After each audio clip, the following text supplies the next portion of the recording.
Johor பாருவில் உள்ள சுங்க குடிநுழைவு மற்றும் தனிமைப்படுத்தல் வளாகமான சுல்தான் இஸ்காண்டார் கட்டிடத்தில் இன்று கேட் முறையில் தொழில்நுட்ப கோளாறு ஏற்பட்டது. எனினும் இக்கோளாறு வெளிநாட்டு கடப்பிதழ்கள் வைத்திருப்பவர்களை மட்டுமே பாதித்ததாக AKPS எனப்படும் எல்லை கட்டுப்பாடு மற்றும் பாதுகாப்பு நிறுவனம் கூறியது.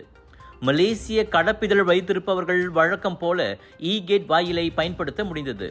கோளாறு காரணமாக வெளிநாட்டு பயணிகள் மேனுவல் முறையிலான குடிநுழைவு முகப்புகளுக்கு மாற்றப்பட்டனர். இதனால் நீண்ட வரிசைகள் மற்றும் தாமதம் ஏற்பட்டது.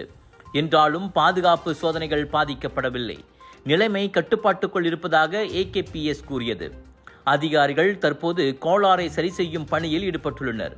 மலேசிய சிங்கப்பூர் எல்லையில் மிகவும் பரபரப்பான நுழைவாயில்களில் ஒன்றான இந்த வளாகத்தில் தொழில்நுட்ப கோளாறு காரணமாக சுமார் 10,000 வெளிநாட்டவர்கள் நீண்ட வரிசையில் சிக்கிக் கொண்டதாக இணைய ஊடகம் ஒன்று முன்னதாக செய்தி வெளியிட்டிருந்தது.